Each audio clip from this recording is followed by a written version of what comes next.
बत वालों, आयत बड़ी अजीब है। आयत बड़ी अजीब है। मैं पहले वो हदीस सुना लूं ना, फिर आयत की तरफ आता हूँ। आयत नंबर 49 है, आपने भूलना नहीं है। आज़ा जिक्र व इन्न लिल मुत्तकीन लहुस्न मआब। बस मैंने इस उन्वान पर अपनी गुजारिशात करके अपनी गुफ्तगू को इख्तिताम तक ले जाना है, क्योंकि मेरा और आपके दिल का मकसद तो ये था कि दिल जज्बात के अंदर तमव्वुज लाकर किसी तरह ख्यालात हमारे कप कपी तारी करते हुए हजूर की मोहब्बत में डूब जाएं। बस मेरे और आपके ईमान को ताजगी नसीब हो जाती है। हम मोहब्बत वालों, प्यार वालों, हजरत उस्मान गनी हुजूर की बारगाह में पहुंच गए। या रसूल अल्लाह कैफा रफाता जिक्रक, या रसूल कैफा रफेता जिक्रक। सरकार ये तो बता दो, आपका जिक्र कैसे बुलंद किया गया, आपका जिक्र कैसे बुलंद हुआ। हुजूर ये बताओ, बुलंद कैसे किया गया आपका जिक्र। हुजूर, अल्लाह ने कहा है वरफाना लका जिक्रक, हमने आपका जिक्र आपकी खातिर बुलंद कर दिया। हुजूर, आपका जिक्र कैसे बुलंद किया गया, आपका जिक्र कैसे बुलंद किया गया, क्या मतलब था। उस्मान गनी के दिमाग में ये क्वेश्चन क्यों आया है। अब जरा सोचो, अपने खूबसूरत दिमागों को उस खूबसूरत सोच में ले जाओ ना जो उस्मान गनी के दिमाग में आई थी। उस खूबसूरत सोच तक रसाई हासिल करो कि उस्मान गनी के दिल में क्यों ख्याल आया कि यार हुजूर से पूछूं कि हुजूर आपका जिक्र कैसे बुलंद है, हुजूर आपका जिक्र कैसे बुलंद किया गया। क्यों सोच आई, ख्याल तो ज़हन में ये आया होगा ना कि हुजूर सारे उम्मतियों से ज़्यादा बड़ा जिक्र तो नबी का होता है, फिर नबियों से बड़ा जिक्र हुजूर आपका है, आपसे बड़ा जिक्र तो फिर अल्लाह ही का है। और जब अल्लाह कह रहा है कि हमने आपका जिक्र बड़ा किया, फिर किससे बड़ा किया होगा।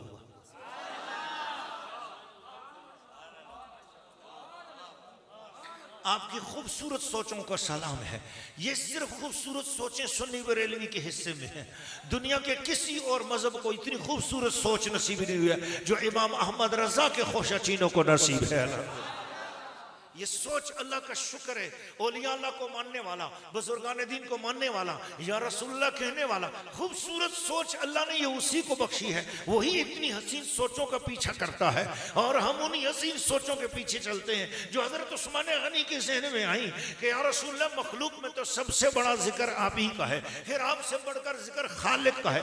फिर खालिक होकर ये कहता है कि हमने आपका जिक्र आपकी खातिर बुलंद कर दिया। फिर आपसे बड़ा जब जिक्र और किसी का नहीं, फिर आपके जिक्र को कैसे बुलंद किया, कितना बुलंद किया, और उसने किया है तो कैसे जिक्र बुलंद हुआ आपका। जब सवाल उस्मान गनी कर रहे थे ना, तो मुस्तफा करीम के लबों पे मुस्कुराहट थी, मुस्कुराहट थी। हुजूर मुस्कुरा रहे थे, हुजूर मुस्कुरा रहे थे कि खुदा की रहमत के अंदर एक जलवा था। हुजूर मुस्कुराए और फरमाया, उस्मान, मैं नहीं बताता इस सवाल का जवाब जब तक कि कोई मुझसे पूछता नहीं। आपने पूछ लिया और पूरी उम्मत के लिए मसला हल कर दिया है। या रसूल अल्लाह, तशनगी बढ़ रही है। हुजूर बताओ ना, आपका जिक्र अल्लाह ने कैसे बुलंद किया। हुजूर ने फरमाया, रब ने मेरे कान में इस आयत की तफसीर खुद बयान की है। इस आयत की तफसीर अल्लाह ने कमली वाले के कान में खुद बयान की है। और सुनो वो तफसीर जो हुजूर से कुरान की तफसीर अल्लाह ने बयान की। वाह वाह वाह वाह। एक हुजूर खुद तफसीर कर देते तब भी बहुत बड़ी तफसीर थी, मगर तफसीर हुजूर की ज़बान पर आई है, मगर कान में खुद रब ने की। आयत भेजने वाला भी वो, तफसीर करने वाला भी खुदा खुद, और सिर्फ हमें बताने वाला मुस्तफा है। सुनो जरा, अल्लाह ने मेरे कान में कहा, अल्लाह का महबूब फरमा रहा है, अल्लाह ने मेरे कान में फरमाया, या मोहम्मद सल्लल्लाहु अलैहि वसल्लम, जअलतु ज़िक्रका मिन ज़िक्री, मैंने ए मोहम्मद तेरे जिक्र को इस तरह बुलंद किया है कि तेरे जिक्र को मैंने अपने जिक्र का दर्जा दे दिया है। फमन ज़करका, अब जो तुझे याद करेगा, फकत ज़करनी, गोया उसने रब को याद कर ली।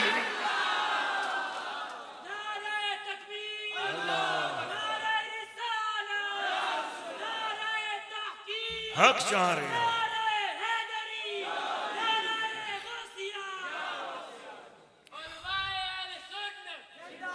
अब मुझे बताओ, या रसूलुल्लाह आपने बोला या रसूलुल्लाह, आपने बोला, मैं नारा लगाता हूं, आप जवाब देंगे ना, नारा ए रिसालत। आपने या रसूल अल्लाह बोला, फरिश्तों ने या रसूल अल्लाह लिखा। लेकिन जब अल्लाह के यहाँ पहुंचा, नामा अमाल पहुंचा, रब ने फरमाया वो मेरे बंदों ने क्या किया? या अल्लाह तेरे नबी को याद किया। फरमाया तुम्हें पता नहीं, मैंने नबी के जिक्र को अपना जिक्र बना दिया है। लिखो ये नबी को नहीं पुकार रहे थे, ये मुझे पुकार रहे थे। हम या नबी कहते रहे। और जब नामा अमाल वहां पर पहुंचा, वादा है रब का अपने नबी के साथ कि तेरे जिक्र को मैंने अपना जिक्र बना दिया है। तो अब जब नामा अमाल खुलेगा तो सुन्नी या नबी करता रहा, या मोहम्मद करता रहा, या रसूल कहता रहा।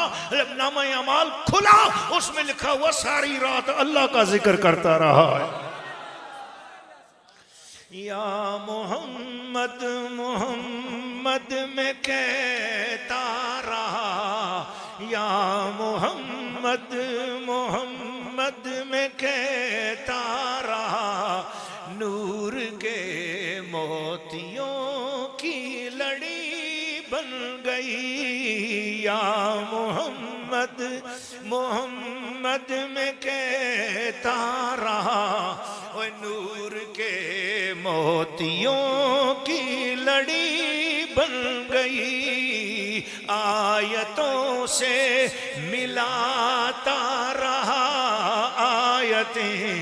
आयतों से मिलाता रहा आयतें। ओए फिर जो देखा तो नाते नबी बन गई। आयतों से मिलाता रहा आयतें, फिर जो देखा तो नाते नबी बन गई। और मैंने इसमें एक शेर लिखा है, उनके सच का अबू बकर एक रूप है। उनके सच का अबू बकर एक रूप है, और फारूक उस्मान जाहो जलाल। उनकी हर एक अदा को निखारा गया, उनकी हर एक अदा को निखारा गया। वो निखर कर जो सिमटी अली बन गई। उनकी हर एक अदा को निखारा गया, वो निखर कर जो सिमटी अली बन गई। या मोहम्मद में कहता रहा, नूर के मोतियों की लड़ी बन गई। अल्लाह अकबर या रसूल अल्लाह। अल्लाह अकबर।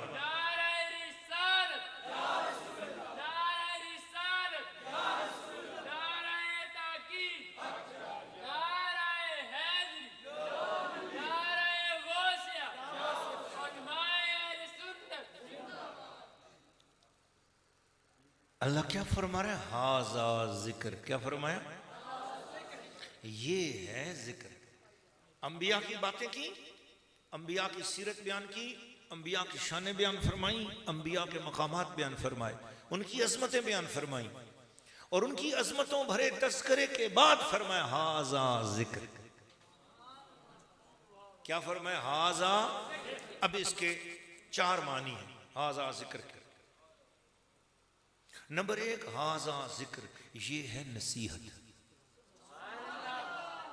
ये है नसीहत। मुफस्सिरीन ने फरमाया अल्लाह बताना चाह रहा है तुमने अगर नसीहत पकड़नी है तो जॉर्ज से मत पकड़ो, टोनी से मत पकड़ो, अंग्रेज से मत पकड़ो, यहूदी से मत पकड़ो, ईसाई से मत पकड़ो, किसी और से न पकड़ो। तुमने नसीहत पकड़नी है तो अंबिया से पकड़ो। हाजा जिक्र। तुम्हारे लिए रोल मॉडल कोई और नहीं है, तुम्हारे लिए रोल आइडियल कोई और नहीं है, रोल मॉडल कोई नहीं है। तुमने अगर रोल मॉडल देखना है तो वो सिर्फ इन अंबिया को देखो। जरा बोलो सुभान अल्लाह। हाजा जिक्र। अच्छा, इसका दूसरा माना हाजा जिक्र। एक माना नसीहत है, दूसरा माना जो इमाम अहमद रजा फाजिल बरेलवी रदियल्लाहु तआला अन्हु ने इस माने को इख्तियार किया है और इस पर आपने फतवा रज़विया शरीफ में गुफ्तगू भी फरमाई है। और दूसरी मुकाम पर आपने फरमाया है फ़इन्नहु लज़िक्रुल लका व लिक़ौमिका, ये तुम्हारे लिए नामवरी है और आपकी कौम के लिए नामवरी है। अल्लाह ने कुरान को जिक्र फरमाया, जिक्र से मुराद है इज्जत वाला, इज्जत, नामवरी, शौकत, वजाहत और बादशाहत और ताकत और हुकूमत, ये सब जिक्र के माने में आते हैं। तो फरमाया हाजा जिक्र, लोगों अगर इज्जत चाहते हो तो इज्जत तुम्हें नबियों के तरीके से मिलेगी, नबियों की खिदमत से मिलेगी, नबियों से मोहब्बत करके मिलेगी, नबियों के तरीके पर चलकर मिलेगी। इसलिए कहा ना इज्जत ना शोहरत बड़ी चीज है, अल्लाह वालों से निस्बत बड़ी चीज है, अल्लाह वालों से निस्बत बड़ी चीज है।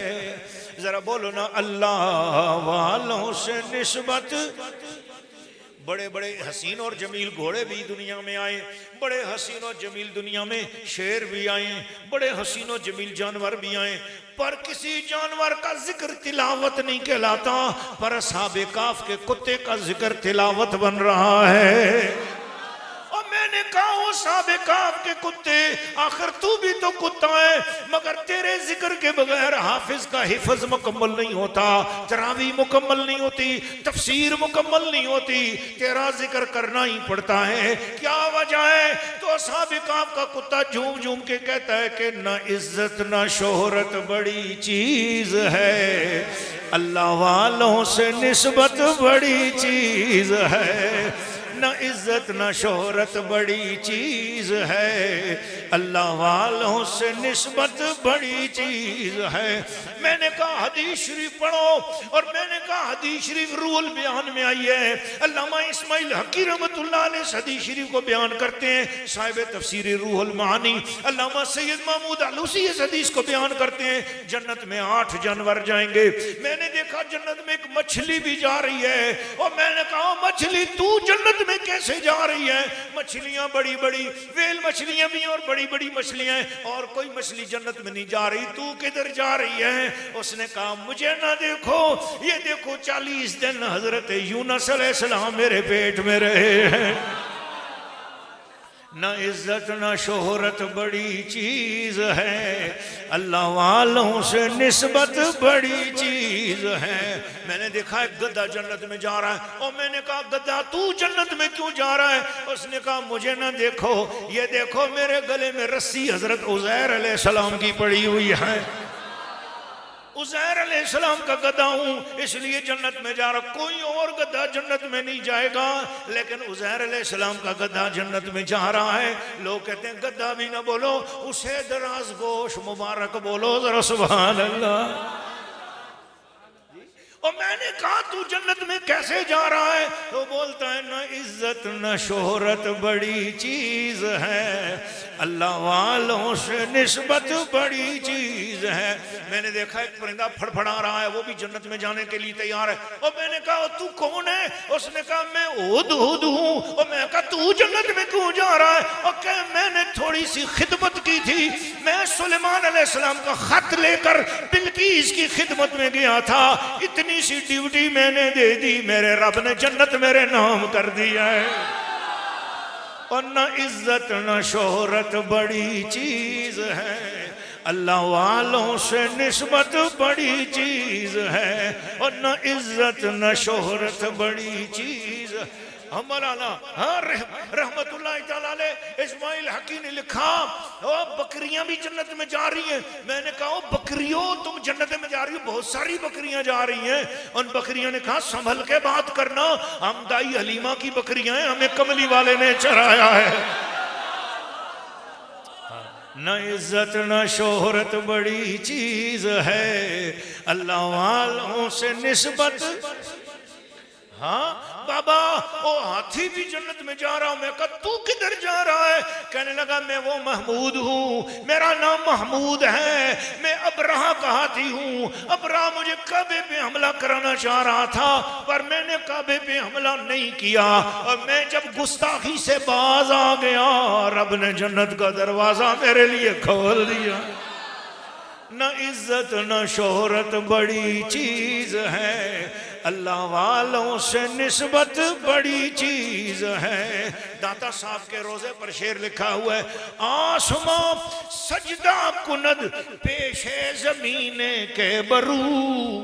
दाता साहब के मुबारक रोजे पर ये शेर लिखा हुआ है, आसमां सजदा कुनद पेशे जमीने के बरू। यक दो नफस बेरे खुदा बानशिस्तंद। आसमान जमीन के उस टुकड़े को सजदा करता है जहां दो निस्बत वाले बैठकर हजूर की मोहब्बत की बात कर रहे हो। न इज्जत न शोहरत बड़ी चीज है, अल्लाह वालों से निस्बत बड़ी चीज है, अल्लाह वालों से निस्बत।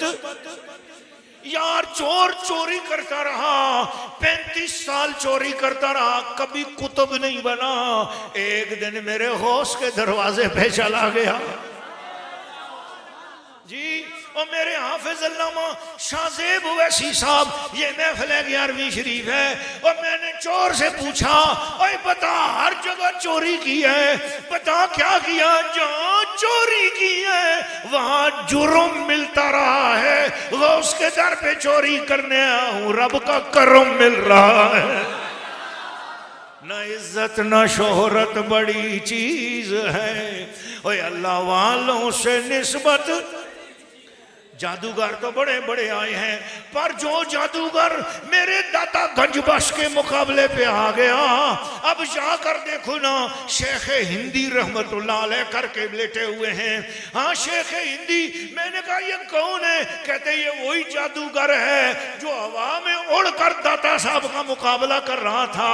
दाता साहब ने अपनी जूतियां हवा में भेज दी, अपने नालैन अपनी खड़ाओं शरीफ आपने हवा में भेज दी, और दाता साहब के पाए पैजार मुबारक, दाता साहब के बूट मुबारक हवा में उड़े और जाकर टपाटप शेख हिंदी के सर पे पड़े। जादू दूर हो गया, मोहब्बत की निस्बत से दिल मामूर हो गया।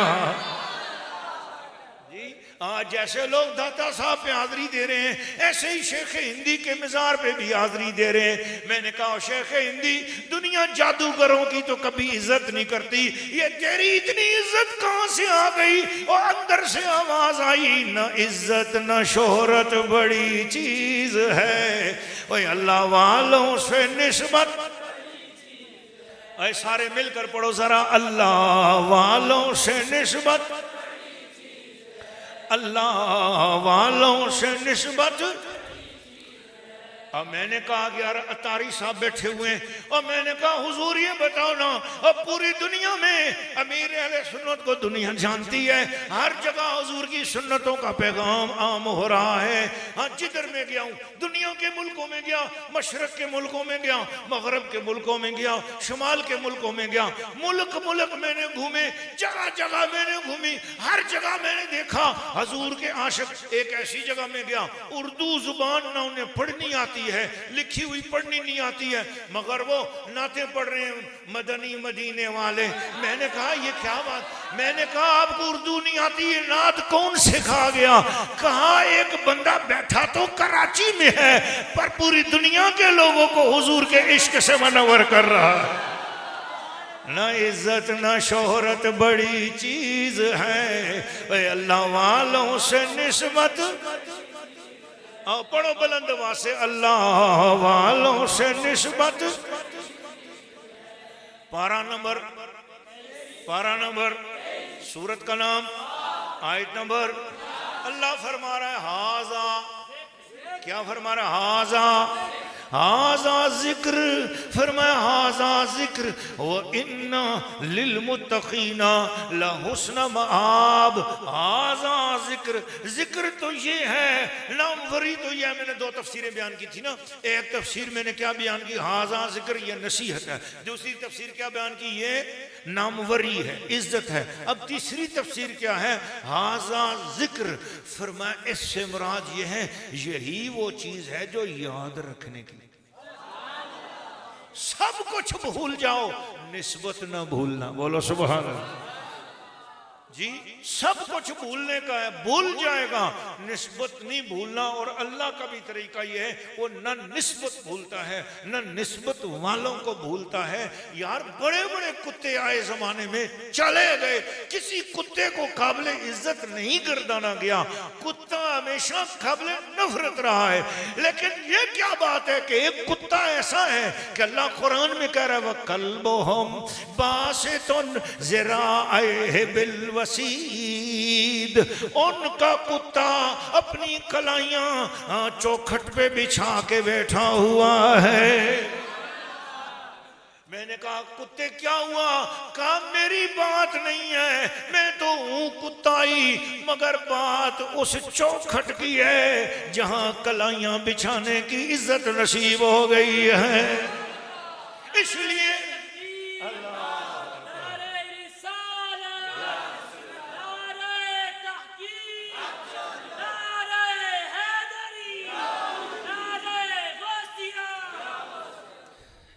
बरीली का ताजदार बोला, तुझसे दर, दर से सग, सग से है निस्बत मेरी। तुझसे दर, दर से सग, सग से है निस्बत मेरी। मेरी गर्दन में भी है दूर का डोरा तेरा।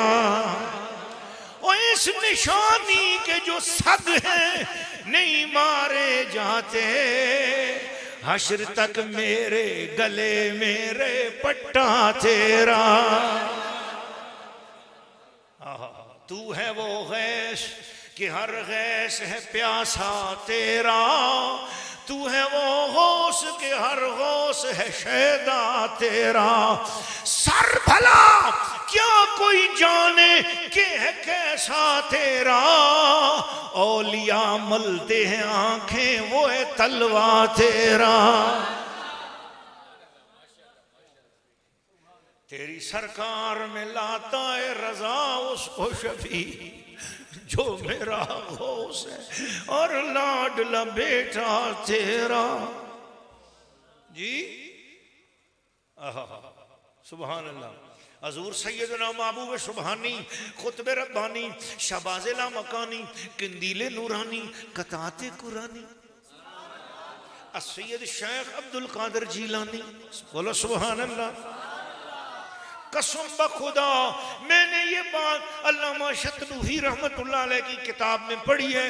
मेरे गौस इरशाद फरमाते हैं, क़यामत तक मेरा जो बंदा, मेरा जो कोई बंदा ये कह दे कि मैंने अपने आप को गौस पाक का मुरीद कर लिया, क़यामत तक अगर कोई बंदा ये कह दे मैंने अपने आप को गौस पाक का मुरीद कर लिया, फिर गौस पाक फरमाते हैं मैं उसका पीर हो जाता हूँ, वो मेरा मुरीद हो जाता है।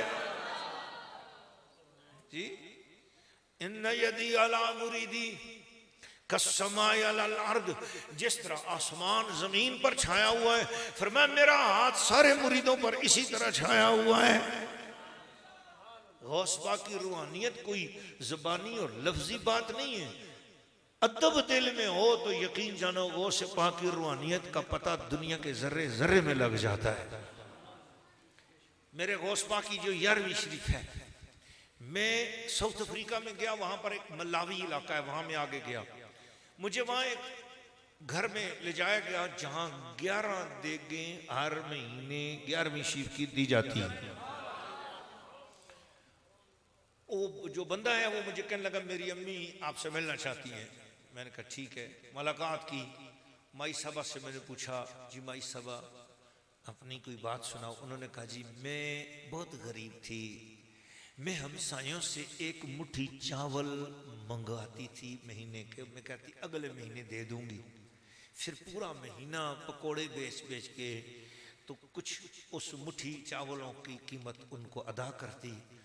अगले महीने फिर पैसे न जुड़ते और मैं फिर मुट्ठी चावलों की मैं मंगवाती और 11वीं शरीफ में ख़त्म दिलाती थी। फिर जब 11 महीने हो गए तो एक दिन अल्लाह ने मुझ पे करम कर दिया कि अब मुझे उधार लेने के बजाय अल्लाह ने अपनी मुट्ठी गौस की 11वीं देने की तौफीक अता फरमा। फिर 11 महीने गुजरे और अल्लाह ताला ने मुझे एक देगचा चावल का पकाने की तौफीक अता कर दी। आज ये 11 देगें आप देख रहे हैं। मेरी गुर्बतें गौस की 11वीं के सदके दूर हो गई और अब अल्लाह ने मुझे इतना दे दिया कि हर महीने 11 देगें पकाती हूँ और ये 11वां साल चल रहा है। हर महीने 11 देगें। ठीक है, मैंने उनको जब बात सुनी मैंने कहा अम्मा लगता है कभी उनकी नजर करम भी आप पे हुई होगी, कुछ वो भी सुनाओ। फरमाया मेरे घर में एक मर्तबा लंगर खाने के लिए एक वहाबण औरत आ गई और उसने कहा किस गोश्त की 11वीं मनाती हो, ये तो शिरक है, ये तो इस्लाम में जायज नहीं, कुरान में नहीं लिखा हुआ, किस गोश्त की 11वीं मनाते हो, क्यों मनाते हो, कुरान में नहीं लिखा, हदीस में नहीं लिखा। मैंने कहा अम्मा, कहने लगी, मैंने उस औरत से बोला, वो मुझसे बड़ी थी, मैंने कहा अम्मा इस तरह कर, तू अदब के साथ आज 11वीं खा, रात को 2 नफल पढ़ और अल्लाह से कह या अल्लाह अगर 11वीं सच्ची है तो मुझे ख्वाब में बता, 11वीं झूठी है तो तब भी मुझे ख्वाब में बता। वो कहने लगी कि उसने 11वीं खाई और खाने के बाद घर चली गई। उसने जाके 2 नफल पढ़े और 2 नफल पढ़ के कहा या अल्लाह अगर 11वीं तेरी नजर में सच्ची है तो भी मुझे बता और 11वीं तेरी नजर में झूठी है तो भी मुझे बता। वो सो गई। रात को ख्वाब में देखती है लंबे से कद के एक बुजुर्ग तशरीफ लाए तो ये उनको सलाम करती है तो वो बुजुर्ग कहते हैं कि तू मुझे जानती है मैं कौन हूं? ये कहती है मैं आपको नहीं जानती। कहा इसलिए नहीं जानती तू मेरा अदब नहीं करती, अगर तू अदब करती तो मुझे पहचान लेती। तो अच्छा मुझे बताओ आप कौन है? फरमाया मैं वही 11वीं वाला हूं जिसकी आज रात 11वीं खा के आई है। हजूर में पहचाना नहीं है मैंने, आपका नाम क्या है? उन्होंने फरमाया मेरा नाम सैयद शेख अब्दुल कादर जिलानी है। कहा हुजूर ये बताएं 11वीं झूठी है या सच्ची है?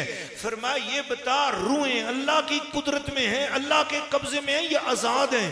वो कहने लगी कि रूहें तो अल्लाह की कुदरत में। फरमाया फिर अल्लाह ने मेरी रूह को आजाद किया और मेरे अल्लाह ने मुझे कहा जाके उसको बता के आओ, वो खुद बता के आओ कि 11वीं सच्ची है। मैं अल्लाह के कब्जे में था ना, अगर 11वीं झूठी होती तो मेरा अल्लाह मुझे तुझे बताने के लिए भेजता ही नहीं। अल्लाह ने मुझे भेजा है कि उसको बता के आओ 11वीं सच्ची है। बोलो जरा सुभान अल्लाह। मैं अपनी गुफ्तगू में कहीं और आगे चला जाऊंगा। एक वाकया मुझे याद आ गया, अब मेरे दादा मुर्शिद सरकार का, हजूर किबला सरकार, मेरे हजूर दाता बेकसा, मेरे आका मेरे मौला सरकार वाली सालिक आबाद शरीफ सैयदना हजूर सानी सरकार ने यह वाक़या खुद सुनाया और उनकी किताब मारिफ़ आज़मिया रहीमिया में यह वाक़या मौजूद है कि मौलाना अब्दुल कहार साहब कट्टर देवबंदी आलम थे और 11वीं शरीफ के मुखालिफ थे। तो वो तशरीफ़ लाए बगदारा शरीफ में और उस वक़्त हजूर गौसुल उम्मत ख्वाजा अब्दुल रहीम बगदादी रहमतुल्लाह अलैह रौनक अफरोज़ थे। वो आए और महफिल 11वीं शरीफ की सजी हुई थी और वो उन्होंने ख़ास तकरीर की 11वीं शरीफ के ख़िलाफ़ और पूरा 1 घंटा 11वीं शरीफ के ख़िलाफ़ तकरीर की और खादमों ने जाके पीर साहब को बता दिया हजूर अजीब मौलाना साहब आए हैं, वो तो 11वीं के ख़िलाफ़ तकरीर कर रहे हैं। आपने फरमाया अच्छा अच्छा अच्छा, 3 मरतबा फरमाया अच्छा अच्छा अच्छा, मुस्करा आ गए। मौलाना साहब ने तकरीर की। तकरीर करने के बाद उन्होंने कहा जी मैं हजरत साहब से मिलना चाहता हूँ। तो खादमों ने कहा हुजूर वो मौलाना साहब जिन्होंने 11वीं के खिलाफ तकरीर की है वो मिलना चाहते हैं। आपने फरमाया लाओ। मौलाना साहब तशरीफ लाए और जैसे हुजूर की हजूर ख्वाजा अब्दुल रहीम बागदरवी के सामने हुए, चेहरे पर नजर पड़ी। मौलाना साहब फरमाते हैं, अब्दुल कहार साहब फरमाते हैं कि मेरा सारा इल्म चला गया। ऐसे लगा मैं किसी खुदा के नूर के जलवे के सामने पहुंचा हुआ हूँ। और हजूर मुर्शद करीम सरकार गौसुल उम्मत ख्वाजा अब्दुल रहीम बागदरवी रहमतुल्लाह अलैह ने फरमाया, बस निगाह उठा के मौलाना साहब 11वीं शरीफ का सबूत मौजूद है। क्या फरमाया मौलाना साहब? 11वीं शरीफ का सबूत। किस आलम को फरमा रहे हैं जो 1 घंटा पहले 11वीं की महफिल में 11वीं के खिलाफ तकरीर करके आया है, उस मौलाना साहब को वली अल्लाह अपनी ज़बान से फरमा रहे हैं, मौलाना साहब 11वीं शरीफ का सबूत मौजूद है। और मौलाना अब्दुल कहार साहब फरमाने लगे, मेरा दिल फट रहा था, मैं कह रहा था हुजूर मुझे बैत फरमाएं, और मुझे यकीन हो गया है जब ये ज़बान कह रही है कि 11वीं शरीफ का सबूत मौजूद है, तो अब मुझे यकीन हो गया है कि 11वीं शरीफ का सबूत मौजूद है। जी ए लिखाए तू जवाबे हर सवाल, ए वो हस्ती कि तेरी सिर्फ मुलाकात हो जाए हर सवाल का जवाब खुद ब खुद मिल जाता है। हमारे ऐसे औलिया अल्लाह भी गुजरे कि वक़्त के शेखुल हदीस को सिर्फ जुबान से इतना फरमाया और शेखुल हदीस का सीना रोशन हो गया। बोलो सुभान अल्लाह। यहां भी कोई ऐसा बंदा हो तो सीने आज भी रोशन हो सकते हैं, लेकिन सामने कोई उसकी तबीयत में अदब हो, ताजीम हो, तो अल्हम्दुलिल्लाह आज भी सीने रोशन करने वाले लोग मौजूद हैं। बोलो जरा सुभान अल्लाह। तो मैं एक मरतबा अफ्रीका में ही था, एक जगह 11वीं शरीफ की महफिल में पहुंचा, तो वहां मुझे एक मौलाना साहब मिल गए और कहते हैं जी मैं बरेलवियों की हर चीज मुझे अच्छी लगती है, लेकिन ये जो 11वीं मनाते हैं इसका सबूत कहाँ है? मैंने कहा हुजूर मुझे देखो। मैंने उनको कहा मुझे देखो। उन्होंने कहा देखता हूँ। मैंने कहा एक बार और देखो। मुझे देखा उन्होंने। कहते देख तो लिया। मैंने कहा देखें आपने मुझे देखा, अब मैं आपको देखता हूँ। मैंने कहा मुझे सिर्फ इतनी बात बता दो कि सबूत 11वीं शरीफ का आपको कहाँ से चाहिए? कुरान से, हदीस से, अक़वाले सहाबा से, आसार से, या सुनन से? किस जगह से? तारीख से? कहाँ से सबूत चाहिए? बस जहाँ से आपको सबूत चाहिए उसका नाम लेना आपका काम है, सबूत पेश करना 11वीं शरीफ खाने वाले का काम है। हमने खाई है, हम सबूत नहीं देंगे? मैंने कहा गर्दन कटेगी, सबूत पेश करेंगे। हमने खाई है गौस पाक के नाम की 11वीं, हम आपको पेश करेंगे। मौलाना साहब आप पूछो कहां से? उसने मुझे कहा मुझे आप कुरान से सबूत दे दो। क्या कहा? कुरान से सबूत दे दो। मैंने कहा फिर एक बात है, पहले ये तो सोच ले कि कुरान के अंदर क्या क्या चीज बयान है। मैंने कहा कुरान बोलता है ला रत्बिन वला याबिसिन इल्ला फी किताबिन मुबीन। कोई खुश्क तर ऐसा नहीं। सूरतुल आराफ है, अल्लाह फरमा रहा खुश्क तर कोई भी ऐसी चीज नहीं है जिसको हमने कुरान में बयान न कर दिया हो। मैंने अब क़यामत तक जो कुछ भी है सब कुरान में है कि नहीं? उसने कहा मेरा ईमान है क़यामत तक जो कुछ भी है वो कुरान में मौजूद है। मैंने कहा जब तेरा ये अकीदा हो गया है फिर मुझे ये बता, ये 11वीं जो है ये क़यामत से पहले है, ये क़यामत के बाद आएगी? कहने लगा क़यामत से पहले है। मैंने कहा जब क़यामत तक की चीज कुरान में है यकीन करना कि 11वीं भी कुरान में मौजूद है। हाँ ये बात तो ठीक है। हाँ जब हर चीज कुरान में है तो 11वीं भी होगी कुरान में। मैंने कहा बस यहाँ आपका इतना अकीदा हो गया, अब है कहाँ?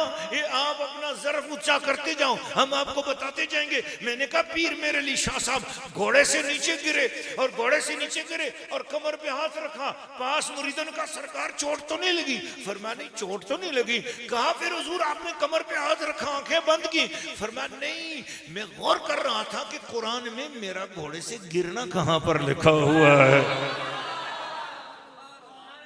यार मैंने कहा रसूलुल्लाह के कदम चूमने वाले लोग हजूर के सहाबी हजरत अब्दुल्लाह इब्न अब्बास रज़ियल्लाहु तआला अन्हु ज़ुबदतुल इत्क़ान फी उलूमिल कुरान इमाम जलालुद्दीन सुयूती इस हदीस को लाए हैं। हजरत अब्दुल्लाह बिन अब्बास फरमाते हैं लौदा अली खाल बईरिन लवजदतहु फी किताबिल्लाह, मेरे ऊंट की रस्सी गुम हो जाए मैं किसी से नहीं पूछूंगा, उठ के कुरान खोलूंगा और कुरान से पूछूंगा मेरी रस्सी कहां पड़ी हुई है, कुरान मुझे बता देता है कि रस्सी कहां पर पड़ी हुई है।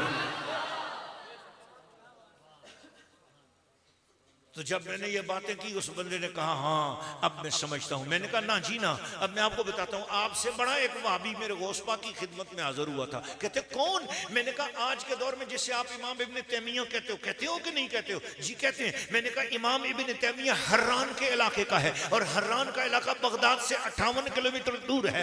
ये हर्रान के इलाके से 11 ऊँटों पर 11वीं लाद कर हर दिन 10वां रात 11 ऊँटों पर 11वीं लाद कर इमाम इब्न तैमिया मेरे गौस के दरवाजे पर 11वीं भेजता रहा है। मैं कहा अब उससे पूछो शिरक समझ के करता रहा है या तौहीद समझ के करता रहा है? बोलो जरा सुभान अल्लाह। आगे चलो। मैंने कहा उस इमाम इब्न तैमिया का एक खास शागिर्द था, उसका नाम था मुहद्दिस इब्न जोजी। क्या नाम था? आपको भूलना नहीं चाहिए, मैं कुरान की तफसीर बयान कर रहा हूं। पारा नंबर 23, सूरत का नाम, आयत नंबर हाजा जिक्र। हाजा जिक्र। आपसे कोई पूछे क्या करके आए हो, हाँ आप खबरदार ये कहना कि भाई मैं 11वीं शी पे तकरीर सुनकर, ना आप बोलना हम जिक्र करके आए हैं, हम कुरान सुन के आए हैं, हम जिक्र करके आए हैं। क्या बोलोगे क्या करके आए हैं? हम जिक्र करके आए हैं। और जिसका दिल मजे में आया है वो बंदा सिर्फ बोले सुभान अल्लाह। सदके जावा ओए सुनियो सुनियो, अपने दलाइल में मजबूत हो जाओ।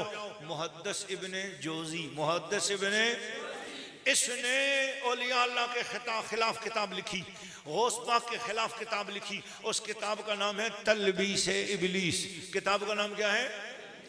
अभी भी सऊदी अरब वाले छाप के बेचते हैं, पता नहीं अब इनको क्या हुआ, और दूसरी किताब भी शुरू कर दी। तलबीस इबलीस किताब लिखी। अब मेरे गौस की करामत देखो, लोगों ने आके शिकायत की हजूर वो जो मुहद्दिस इब्न जोजी है सरकार, उसने आपके खिलाफ किताब लिखी। गौस पाक ने फरमाया घबराओ नहीं, उसी के हाथों से इसका रद्द भी लिखाऊंगा। यार सुभान अल्लाह, ढीला बोला है आप। मेरे गौस की करामत तो देखो ना। हो मेरे गौस ने फरमाया घबराओ नहीं, जिन हाथों से उसने औलिया अल्लाह के खिलाफ किताब लिखी है उन्हीं हाथों से औलिया अल्लाह के हक में किताब लिखवाऊंगा। फरमाया हुजूर कैसे होगा? फरमाया देखते जाओ। उसका मामू इब्ने जोजी का मामू गौस पाक का मुरीद था। मामू भांजे से कहने लगा आज अब्दुल कादिर जिलानी की महफिल में 11वीं शरीफ है, चलना है, तुम चलोगे साथ? कहा मैं नहीं जाता भाई, मैं सूफियों के यहाँ नहीं जाता, मैं पीरों फकीरों को नहीं मानता, मैं नहीं जाता। कहा यार एक दिन मेरी खातर चला जा, अगर वहां कोई बात बिदअत नजर आए तो छोड़ देना, फिर दोबारा जिंदगी भर मेरी बात नहीं मानना। इब्ने जोजी ने कहा चलो ठीक है, मैं तो इल्म वाला आदमी हूं भाई, मुझे कोई इल्म वाली बात नजर आई अब्दुल कादिर जिलानी की महफिल में तो बैठूंगा, अगर कोई इल्म वाली बात नजर ना आई तो मैं उठ के आ जाऊंगा। मामू ने कहा चलो ठीक है। आया, जैसे गौस की महफिल में आया, मेरे गौस सूरत रहमान पर गुफ्तगू कर रहे थे। कुल्ला यौमिन हुवा फी शान फबिअय्यि आलाइ रब्बिकुमा तुकज़्ज़िबान। मेरा गौस कुल्ला यौमिन हुवा फी शान की तफसीर बयान कर रहे थे।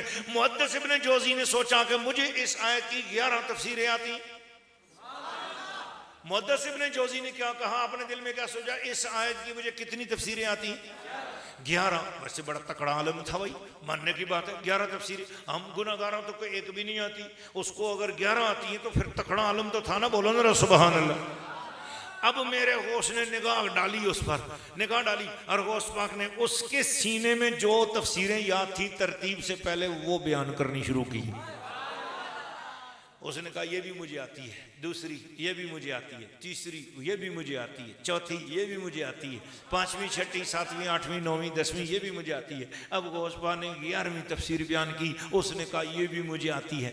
अब जब उसने देखा उसका पांडा हो गया खाली, उसके अंदर जितनी तफसीरी थी वो तो मेरे गौस ने कर दी बयान। अब मेरे गौस अब्दुल कादिर जिलानी ने उसकी तरफ भी देखा और मजलिस को देखा, फरमा अब इसकी 12वीं तफसीर सुनो। गौस पाक ने मेरे उसी आयत की कुल यौमिन व फी शान की 12वीं तफसीर बयान की, फिर 13वीं बयान की, फिर 14वीं, फिर 15वीं, फिर 16वीं, फिर 17वीं, फिर 18वीं, फिर 19वीं, फिर 21वीं, फिर 22वीं, फिर 23वीं, फिर 24वीं, फिर 25वीं, फिर 26वीं, फिर 27वीं, फिर 28वीं, फिर 29वीं, फिर 30वीं, फिर 31वीं, फिर 32वीं, फिर 33वीं, फिर 34 तफसीरें बयान करके फरमाया अब इसकी 35वीं तफसीर सुनो।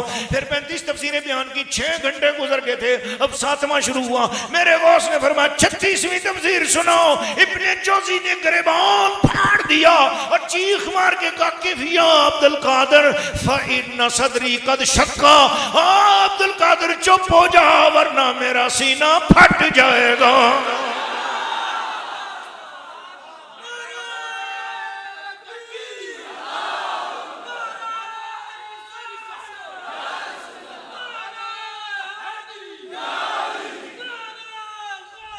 या गौसे आज़म दस्तगीर, या गौसे आज़म हक चारी मोहब्बत, या हुसैन, या हुसैन,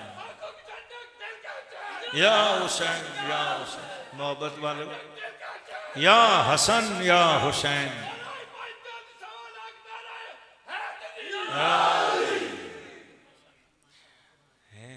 अब गौस पाक ने निगाह डाली, फरमा वो जो किताब तूने हमारे खिलाफ लिखी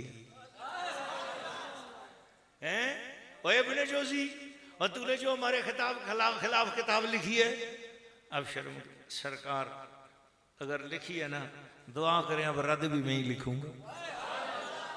आप तो महफिल वालों को पहले बता चुके थे, क्या फरमाया था हैं? जिसने हमारे खिलाफ किताब लिखी है इंशाल्लाह उसी के कलम से उसका रद्द भी लिखेंगे। चुनाचे उसने किताब लिखी, फिर तलबीस इब्लीस के रद्द में खुद किताब लिखी, उसका नाम है सिफत सफवा। क्या नाम है? अब कोई बंदा अगर आपको पूछे देखो जी तलबीस इब्लीस में मुहद्दिस इब्ने जोजी ने क्या लिखा है, उसको बोलो तूने सिर्फ तलबीस इब्लीस पढ़ी है, उसी की दूसरी किताब इसी के रद्द में सिफत सफवा भी मौजूद है। आप उसे बोलो तूने वो पढ़ा है तो ये भी जरा पढ़ के देखना। किताब लिखी सिफत और सफ़ा, और उसमें फिर उसने मेरे गौस की शान बयान की, फिर उसने तमाम औलिया अल्लाह की शान बयान की और ज़बरदस्त बयान की। ताज्जुब की बात है जब तक मेरे गौस की बारगाह में नहीं आया था वह भी था, और जब मेरे गौस की खिदमत में आ गया कट्टर सुन्नी हो गया।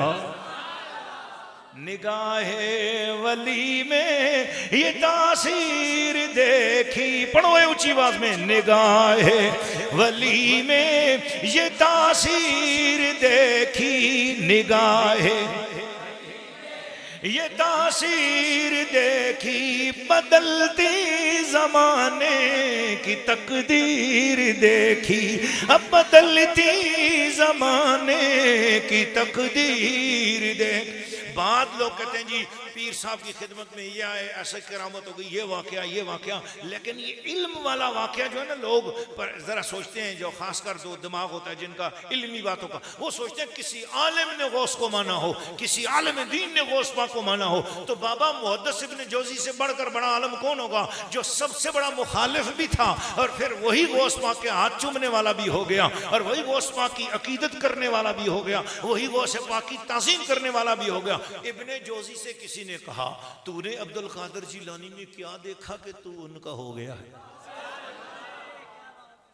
तूने अब्दुल कादिर जिलानी में क्या देखा कि तू उनका हो गया है? मुहद्दिस इब्ने जोजी ने जो जवाब दिया है, कमाल जवाब दिया, फरमाया मैं इससे पहले दुनिया भर में अल्लाह अल्लाह के अल्फाज पढ़ता था, अल्लाह का नूर कभी नहीं देखा था। कसम बखुदा जब अब्दुल कादिर जिलानी बात कर रहे होते थे तो मुझे उनके अल्फाज कान में नजर आते थे और जबान से नूर निकलता हुआ नजर आता था। मैंने जिस अल्लाह को मुल्लाओं की जुबान से सुना तो मुझे लफ्ज समझ में आए हैं, मगर गौस की जुबान से सुना है तो लफ्ज भी समझ में आए हैं, नूर भी नजर आया है। मेरे गौस अब्दुल कादिर जिलानी, महबूब सुबहानी, खुतब रब्बानी, शहबाज़ लामकानी, क़िंदील नूरानी, कतात कुरानी के मामूलात भी सुना करो। मैंने उस कमरे में अल्हम्दुलिल्लाह वक्त गुजारा है बगदाद शरीफ के अंदर। मुझे अल्लाह ने उस कमरे में हाजिरी देने का शर्फ हासिल किया है अल्हम्दुलिल्लाह। जितना अरसा बगदाद शरीफ में रहा हूँ, मैं उस कमरे में रहा हूँ जहाँ रोजाना गौसे पाक 8 पीरियड पढ़ाया करते थे। अल्हम्दुलिल्लाह उस कमरे में अल्लाह पाक ने मुझे इज्जत नसीब की। उस कमरे में ठहरा रहा जहाँ गौस पाक 8 पीरियड पढ़ाते थे। सबसे पहले पीरियड होता था कुरान मजीद का, दूसरा पीरियड होता था तजवीद का, तीसरा पीरियड होता था तफसीर का, चौथा पीरियड होता था हदीस का, पांचवा पीरियड होता था हसूल हदीस और हसूल फ़िक़ा का, और छठा पीरियड और सातवां आठवां पीरियड फिर फ़िक़ा तसव्वुफ़ का पीरियड होता था, फिर हाल का पीरियड होता था। यानी गोया काल भी उसी दरगाह में सिखाई जाती थी और हाल भी इसी दरगाह में सिखाई जाती।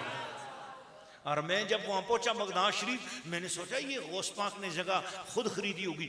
20,000 बिस्तर गौस पाक के स्थान पर आज भी मौजूद है, 20,000 कंबल, 20,000 सराने मौजूद हैं, ताकि हर वक्त कोई भी दुनिया भर में से लोग आते हैं, 20,000 बंदों के बैक वक्त आराम करने का वहां पर इंतजाम मौजूद है। जी ऐसी शान है मेरे गौस पाक की। ओए सुनिए आप जिसने शान सुनी हुण बोलो ना जरा सुभान अल्लाह। हाँ मेरे गौस अब्दुल कादिर जिलानी, हमें हुजूर हमने तो सुना है बुजुर्ग जो लोग जो है ना वो वजीफे करते हैं, वो चिल्ले काटते हैं, गारों में बैठते हैं और गारों में बैठ कर और वहां से वो इबादत कर करके बुजुर्ग बनते हैं। गौस पाक ने फरमाया ना ना मैं इस तरह नहीं बुजुर्ग बना। मैंने कहा आपको बुजुर्गी किस तरह मिली? गौस पाक ने फरमाया दरस्तुल इल्म हत्ता सिरतु कुतुबा। हाँ बोल बोल और जरा सुभान अल्लाह बोल, सुभान अल्लाह। दरस्तुल इल्म हत्ता सिरतु कुतुबन वलौ निलतु सादा मिन मौलल मवाली।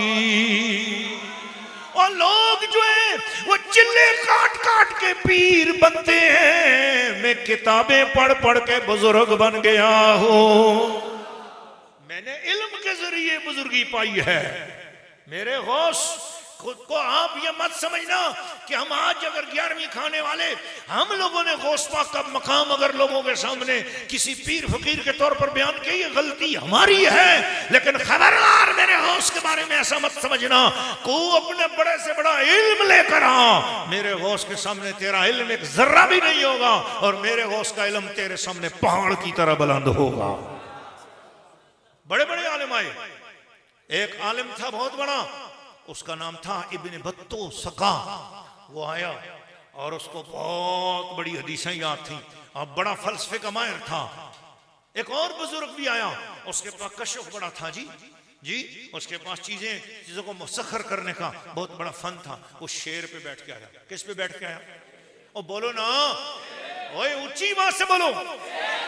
शेर पे बैठ के आया और मेरे गौस की बारगाह में अपना रोब जमाना कि मैं बड़ा पीर हूं, शेर मेरे कब्जे में है। वो शेर को बाहर बिठा कर ना अंदर गया। अंदर फकीरों ने बताया सरकार ये जो बाबा आए हैं ना ये शेर पे बैठ गया है। और वो भी यही चाहता था कि गौस पाक के दरवेश गौस पाक को बताएं कि मैं शेर पे आया हूं। गौस पाक ने फरमाया अच्छा। वो बाहर हमारा एक मड़ियल सा कुत्ता है, हड्डियां खाता रहता है, जरा कुत्ते को बुला के लाओ। और फकीर गया उस जाके कुत्ते को, सरकार बुला रहे हैं। कुत्ता उसी वक्त दुम हिलाता वो गौस पाक की बारगाह में। गौस पाक ने फरमाया जा जाके शेर को खा ले। क्या फरमाया? जा जाके शेर को खा ले। है जी। अब वो बुजुर्ग आया था शेर पे और गौस पाक ने कुत्ते को भेजा जा खा ले। शेर बैठा था, कुत्ता आया, कुत्ते ने आके हमला किया। शेर चिड़िया की तरह छोटा हो गया और उसको हड़प करके वो कुत्ता खा गया। बुजुर्ग गौस पाक को मिलने गए। गौस पाक ने बड़ी मोहब्बत से गले लगाया। क्या हाल है? ठीक है, खैरियत है? कहाँ से आए? जी मैं सनान से आया हूँ। अच्छा माशाल्लाह, ठीक है, खैर। जी बस अल्लाह का शुक्र है। आपको फकीरों ने बताया होगा कि मैं शेर पे आया हूँ। जी बताया है। दरवेशों ने बताया होगा मैं शेर पे आया हूँ। हाँ बताया। आप ठीक हैं? खैर? जी जी बस बहुत शुक्र है अल्लाह का। आपको पता हो ना मैं शेर पे हूँ? जी जी पता है शेर पे हैं आप। ठीक है और खैर खैरियत है? ठीक है। अच्छा भाई इनके लिए खाना लाओ, ये बड़े बुजुर्ग हैं, बड़े दूर से आए हैं, शेर पे सवारी करते हैं, इनको खाना दो। अब खाना दिया, बहुत खाना शाना खाया। अच्छा आपको हम छोड़ने के लिए बाहर चलते हैं? नहीं नहीं नहीं बस कोई बात। अच्छा हम आपको कोई सवारी दे दें, गोस्पान कोई घोड़ा वगैरह दे? नहीं नहीं मेरे पास शेर है ना। फिर मैं अच्छा ठीक है, अच्छा हम आपके साथ बाहर चलते हैं? नहीं नहीं नहीं बाहर नहीं चलना, बस आप छोड़ें मैं चला जाऊंगा। फिर मैं नहीं आपके साथ चलते हैं। गौस पाक उनके साथ चलते हुए बाहर तक आए, आगे मेरा शेर ही नहीं है, इधर मेरी सवारी बैठी थी। फिर मैं सवारी? गौस पाक फरमाया अच्छा वो तो हमारा कुत्ता इस तरह की चीजों को खा लिया करता है। हाय हाय जी, शेर को खतरे में लाता नहीं कुत्ता तेरा। क्या दबे जिस पे हिमायत कहो पंजा तेरा, शेर को खतरे में लाता नहीं कुत्ता तेरा। सच्ची ज़बानों ने यह वाक़या बयान किया हुआ है, कोई अफसाना नहीं है। वो सना का बहुत बड़ा बंदा था, बहुत बड़ा पीर था। सना यमन के इलाके का बहुत बड़ा पीर था जिसके कब्जे में शेर और सांप होते थे, मगर वो सांप पे बैठ के गौस पाक के रोब डालने आया था और मेरे गौस ने अपने मड़ियल से कुत्ते के जरिए उस शेर को खा लिया, खलवा लिया। जब शेर आओ बुजुर्गों का, जब शेर गुम गया तो बुजुर्ग परेशान हुए। कहा जी शेर मेरा था यहाँ। फरमाया हमें तो नहीं पता, इस तरह की चीजें तो हमारा ये कुत्ता खा जाया करता है। जब ये कहा समझ गए वो बुजुर्ग थे, आगे बड़े गौस पाक के कदमों पे अपनी पगड़ी रखी, कहा हुजूर मैं माफी मांगता हूं। क्या कहा? मैं हुजूर माफी मांगता हूं। फरमाया आपका शेर आपको वापस मिल जाए? कहा जी वापस मिल जाए। आपने कुत्ते से कहा ओ कुत्ते उल्टी कर। क्या कहा? कुत्ते उल्टी कर। कुत्ते ने उसी वक्त क्या करना शुरू कर दी, अंदर से शेर के आजाद बाहर निकलने शुरू। कभी टांग आ रही है, सर आ रहा है, जुबान आ रही है, चीजें बाहर आती जा रही, पूरे के पूरे शेर का धड़ सर सब बाहर आ गया और वो चबाया हुआ था। मेरे गौस पाक ने हाथ रखा, वो दोबारा जिंदा हो गया। आप फरमाया जाइए आपकी सवारी आपके पास है। उन्होंने कहा हुजूर आज के बाद शेर को छोड़ता हूँ, आपके दरवाजे की आज के बाद फकीरी करने में एजाज महसूस करता हूँ।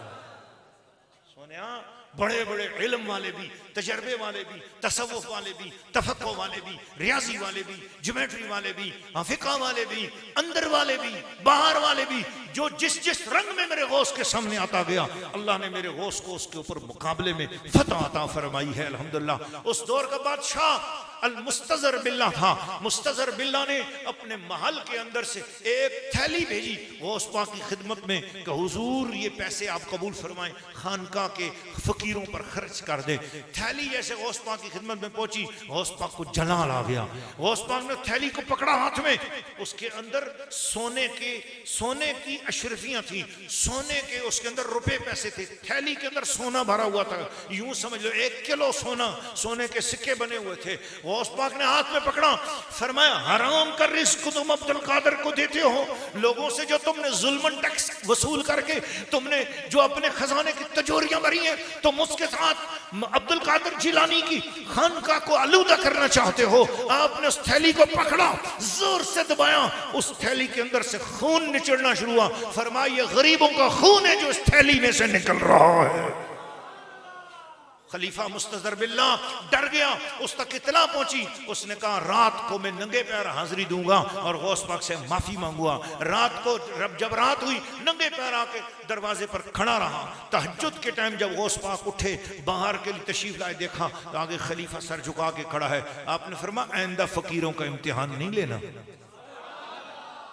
मेरे गौस को अल्लाह ने ऐसा रोक, 3 मुस्तजद बिल्ला, मुस्तज़र बिल्ला और मुक्तजी बिल्ला, तीनों खुलफा का दौर मेरे गौसे पाक के ज़माने 91 साल का अरसा, 90 साल का अरसा, तीनों खुलफा का दौर मेरे गौसे पाक के ज़माने अक़दस में गुजरता है। और मेरे गौस ने कभी अपने जूते मुबारक को भी इन बादशाहों के महल्लात को अपनी जूती मुबारक जो है ना नहीं लगने दी।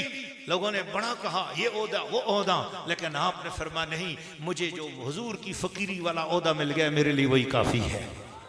मिंबर पे बैठकर आप बादशाहों को ललकारते थे, पढ़ो अल फतुर रब्बानी, फतुल गैब मेरे गौस की किताब है, अल फतुर रब्बानी मेरे गौस की किताब है, जहां से पता चलता है कि तौहीद क्या है। आपने कहा या वलदी, ओ मेरे लड़के, ओ मुसलमानों, अल्लाह की तौहीद ये है कि सारी कायनात जितनी भी अल्लाह के सामने पल रही है, उसकी जितना रिज्क इससे पहले लोग खा चुके हैं, क़यामत तक जितना रिज्क खाएंगे। फरमाया जिस तरह चींटी के मुंह में एक छोटा सा जर्रा जाता है, फरमाया जिस तरह इस भरी कायनात में चींटी एक जर्रा ले ले, फरमाया इस तरीके से पूरे खजानों में कोई कमी नहीं आती। फरमाया अव्वल से लेकर अव्वल आखिर तक जितनी मखलूक खुदा के खजाने पे पल रही है, सब कुछ खा ले, फिर भी एक जर्रे जितना खुदा के खजानों में कमी नहीं आई है।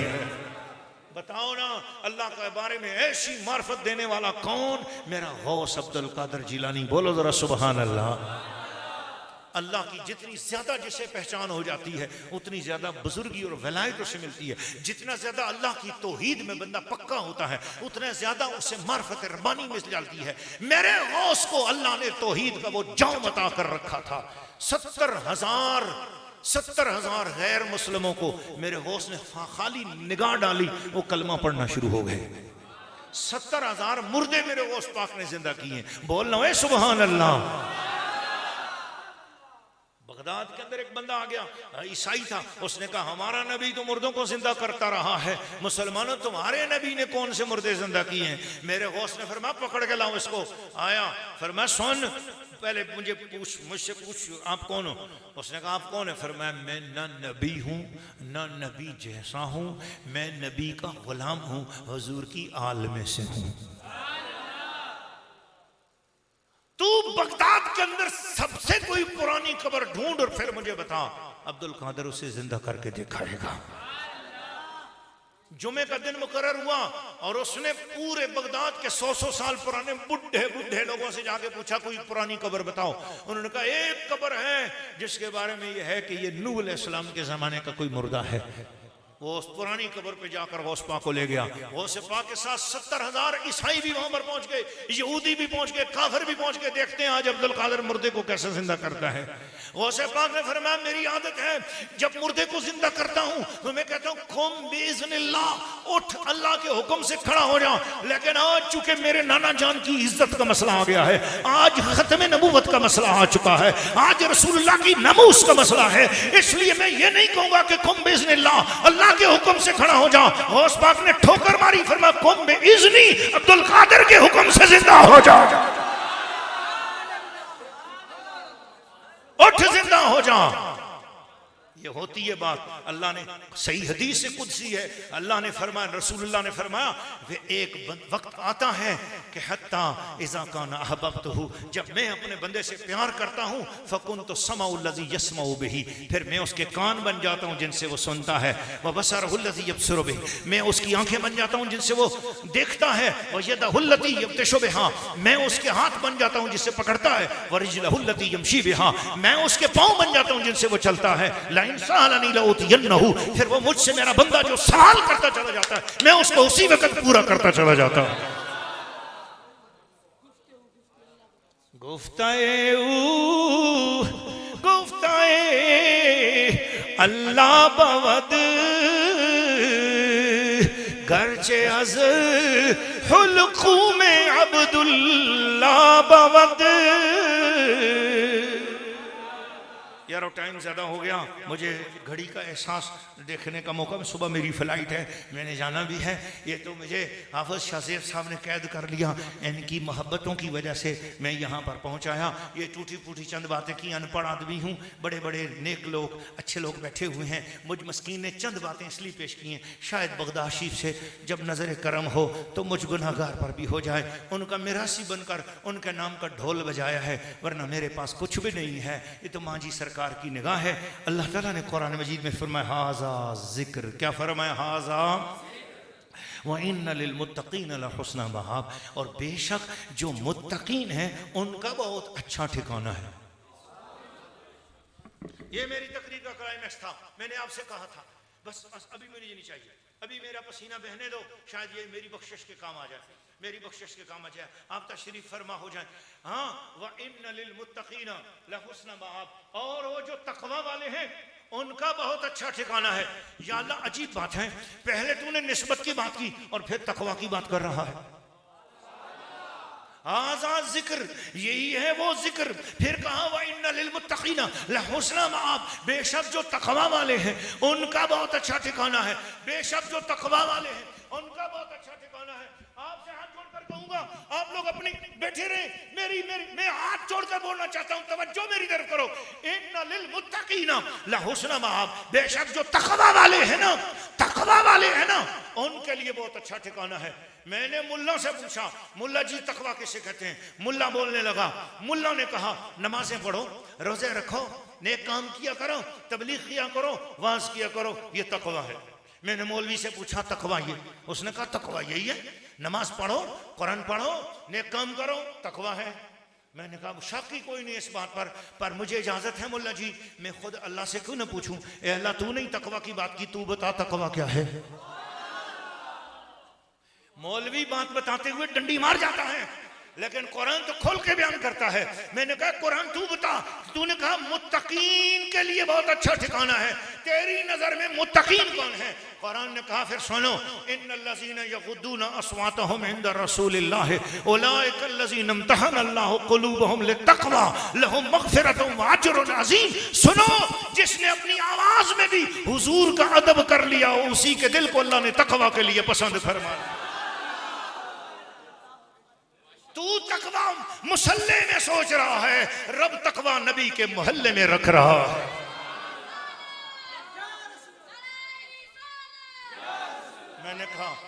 मैंने कहा ओए आगे कौन सी ईद आने वाली है मुझे बताओ, बड़ी ईद आने वाली है। मैंने कहा या अल्लाह तकवा क्या है, तकवा क्या है? अल्लाह ने फरमाया जब तक जानवर कसाई के हाथ में हो, जब तक जानवर मंडी में हो तो वो जानवर है, वो जानवर है। जब कुर्बानी की नीयत से तूने खरीद लिया तो खरीदने के बाद क्या हुआ, जानवर नहीं है? अल्लाह ने फरमाया ना अब जानवर नहीं है। ये अल्लाह क्या है? फरमाया ज़ालिका व मन युअज़्ज़िम शाइर अल्लाह फइन्नहा मिन तक़वल क़ुलूब। खबरदार, जानवर उस वक्त तक था जब तक कसाई के हाथ में था, जब तूने कुर्बानी के पैसे देकर अब सुन्नत खलील अदा करने के लिए इस जानवर को खरीद लिया, अब ये जानवर जानवर नहीं है, ये अल्लाह की निशानी बन चुका है। मैंने कहा या अल्लाह मतलब क्या? फरमाया वमन युअज़्ज़िम शाइर अल्लाह फइन्नहा मिन तक़वल क़ुलूब। जो अल्लाह की निशानियों का अदब कर जाए अल्लाह उसे तक़वा अता फरमाता है। हाज़ा ज़िक्र व इन्न लिल मुत्तक़ीना लहुस्न मआब। बेशक तकवा वालों के लिए बहुत अच्छा ठिकाना है। अब समझ आई तकवा किसे कहते हैं? अगर यार तेरा जानवर जो तूने 1400 साल बाद तूने मंडी से अब्ताबाद की मंडी से खरीद लिया, वो अल्लाह की निशानी बन सकता है, फिर हलीमा की बकरियां भी अल्लाह की निशानी हो सकती।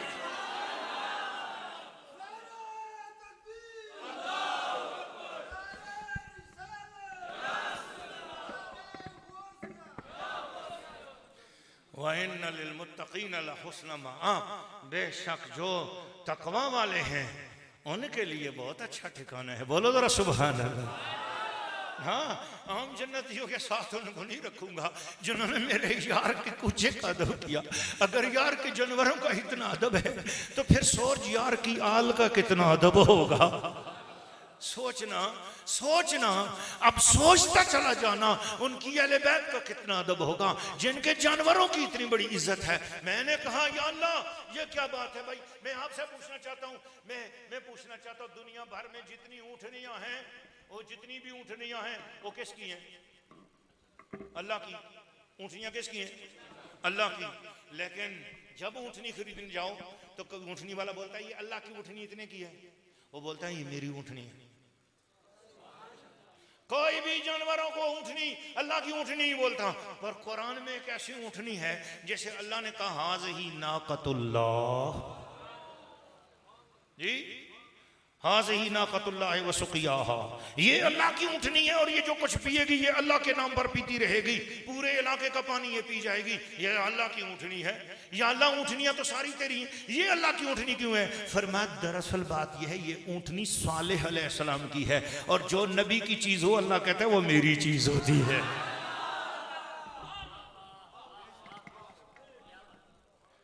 कुछ समझ आई है बात आपकी? हाज़ा जिक्र, हाज़ा जिक्र, पारा नंबर ये मांझी सरकार का फैजान आपको मिल रहा है। हाँ, मेरी माँ जी ने अपने हाथ से 17 मरतबा कुरान मजीद लिखा है और मेरी माँ जी ने पूरे कुरान मजीद की 4 मरतबा तफसीर शरीफ लिखी है। उर्दू में तफसीर मुकम्मल फरमाइए, दुआ करो ना पूरी तफसीर प्रिंट करके आपको पेश करने की तौफीक अता हो जाए। मोहब्बत वालों, 15-16 जुलाई जुमेरात जुम्मा, 15-16 जुलाई आ रही है, जुमेरात जुम्मा, दोनों दिन माँ जी सरकार के दरबार पे महाना महफिल होगी। आप तशरीफ लाओगे, मैं आपको दावत दे रहा हूँ, बोलो ना इंशाअल्लाह। मोहब्बत वालों, हवेलियाँ लियाँ शरीफ चंबा नंबर 2, हवेलियाँ चंबा नंबर 2 लियाँ शरीफ में माँ जी सरकार के दरबार पर रफीक शाह साहब तो हर मरतबा पहुँचते हैं माशाअल्लाह। है मोहब्बत वालों, प्यार वालों, अल्लाह ने फरमाया पारा नंबर सूरत का नाम, आयत नंबर, अल्लाह क्या फरमा रहा है?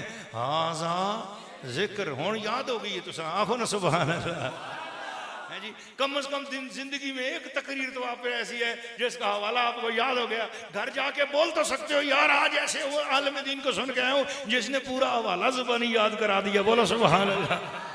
है जी, हाज़ा जिक्र व इन्ना लिल मुत्तक़ीना लहुस्न मआब, बेशक जो तक़वा वाले हैं उनका बहुत अच्छा ठिकाना है। फरमाया नमाज वालों का अलग ठिकाना है और रोजे वालों का अलग ठिकाना है, हज वालों का अलग ठिकाना है।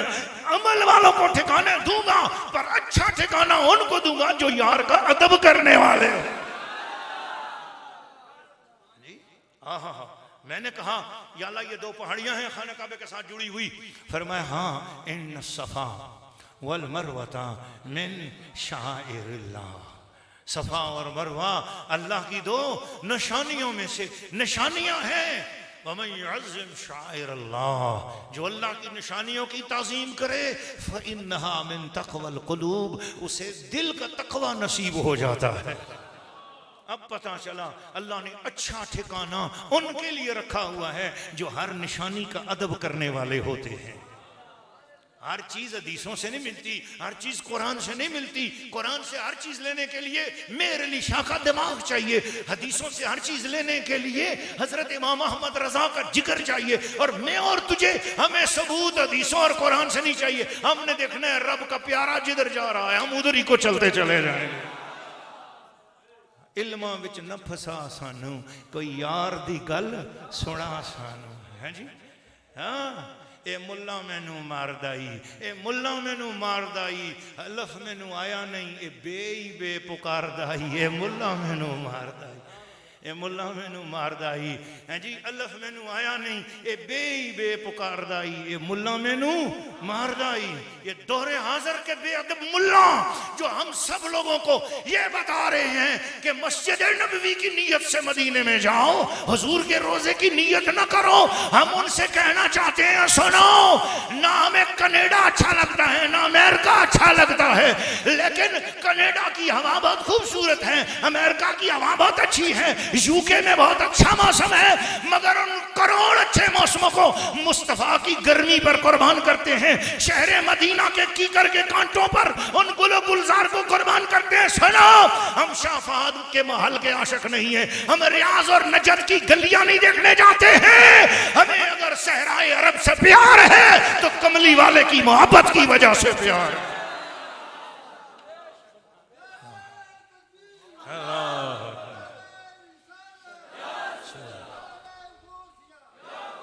अल्लामा इकबाल रहमतुल्लाह अलैह से किसी ने कहा कि हुजूर मदीने शरीफ की मिट्टी के लिए कुछ आप शेर बोलो। अल्लामा इकबाल ने जो बोला वो सुनाता हूँ, मेरी तकरीर खत्म। खाके तैबा